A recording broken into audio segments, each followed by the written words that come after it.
I was one of the people who invested in this man's vision for an institution in Los Angeles called Hidden History Museum. I was one of the people who believed that that was a good idea, and I still think it's a good idea. And I invested a nice amount of money, not just $50 or $100. I invested more than that, but I haven't gotten any updates. You know, when I went to Indiegogo, he has my email address. He has everybody's email address who donated. This was months ago, last year, in the middle of last year, probably later than that or earlier than that, and I haven't received any updates about the status or the progress in acquiring this land and building this museum. And I look at this guy every Sunday. He does a live stream in which he collects donations from people. How is this any different than a church every Sunday? The preacher get on the stage, does his sermon, and pass around a collection plate. But instead of having a collection plate, you have Cash App, Super Chat, PayPal, whatever. And we look at the progress of, you know, there's nothing wrong with being entertained or listening to a preacher. See what I'm saying? You know, we got preachers like T.D. Jakes, Creflo Dollar. We got the Israelites. You know, people get entertained. They got escapism. You know, but call it what it is. You're a preacher, but you did something that's nefarious. You deceived the people in believing that you're just going to invest the money that they donated to your campaign into a worthy project, Hidden History Museum, and then conveniently you said the property was no longer available in Los Angeles, right?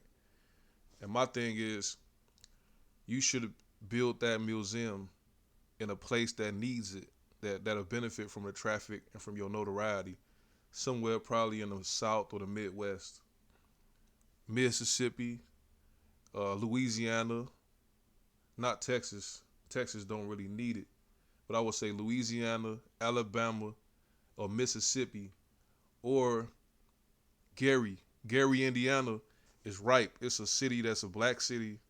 The black mayor has a lot of available land. They just built the casino, the Hard Rock Casino, brand new in Gary, Indiana. There's a lot of vacant land. It's a lot of potential. Plus, it's historically one of the greatest black cities in America, Gary, Indiana. Build it there, and you would cause more people to at least tour the city. Tourism dollars. It'll help the economy. Plus, you could build it on Fifth Avenue and Broadway, historic Fifth Avenue and Broadway. And Gary has an airport. This is a city that could be a so-called black metropolis. But if you don't want to do it in Gary, we got Chicago Heights. Don't build it in Chicago because Chicago has too many taxes. It's too gentrified. You know, you ain't going to really be successful in Chicago like that. Plus, there's too much gang violence and hate. But Chicago Heights is a suburb of Chicago, which is surrounded by a plethora of black suburbs. And you got access to the city because you could jump on 394 or 57 and get straight to Chicago Heights. You know, but it's somewhere that has a lot of potential, just like Gary, Indiana, a lot of vacant land, historically was a black metropolis that has been suffering from gentrification. Not gentrification, but the governor has been destroying a lot of property out there, so it's a lot of vacant land. But you shouldn't give up on building this museum. Also, you don't want to deal with the IRS, the feds, and all of that. That's what they got Garvey for. Garvey actually went to prison. He was deported because of mail fraud. Because when he sold his stocks for the Black Star Line, even though he did purchase the ships, he had on there a ship that he didn't own, and they said that was misrepresentative.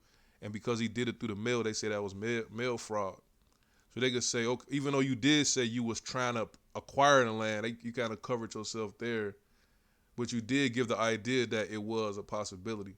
So you don't want to go down like they got Garvey. You see what I'm saying? But you don't want to be seen as a pimp preacher.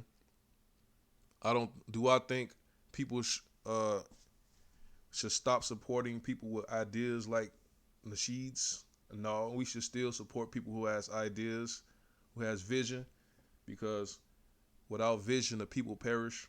But I think this dude should actually take that money and actually make something happen with it and build it in a place that a benefit from the traffic, and plus the so-called black people can take advantage of a city like Gary or anywhere in Mississippi or Louisiana in which you could actually build something from the ground up.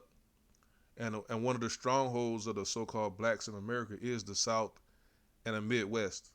The East Coast is done. New York is done. Atlanta, I think Atlanta is done too. They all messed up. But potential for actually having ownership and control, you could have that in a place like Gary, Indiana, Chicago Heights, or somewhere in Mississippi or Louisiana. But yeah, I think he is a pimp preacher with his weekly sermons and his collection of the donations and running game and spitting game. I didn't think this until I just thought about it. Like, I donated to this campaign nearly a year ago and I haven't received any updates. It's almost like you ran off with the money, like in that movie, A Raisin in the Sun. Sidney Poitier's character believed that he was going to purchase get a liquor license, open up a liquor store with his father's inheritance, and gave I think about $7,500 to a guy, and he just ran off with the money. And he sit there looking stupid. Like when you try to invest in somebody else's vision, and they're successful getting the money, they can just run off with the money. And I think Tariq Nasheed ran off with the money. I think he's just a pimp preacher. He's not going to build anything. He's just putting out pimp videos, talking about mink slide, a bunch of pimps in suits and minks. We're putting out poverty pimp videos, talking about white supremacy and hidden colors and hidden history and whatnot. Like, you benefit off of the ignorance and the plight. But it would be good if you was actually genuine with it. But if you just keep running game and getting money and just going on expensive, lavish vacations and driving Bentleys, we just gonna see you just as a pimp preacher, And that's about it.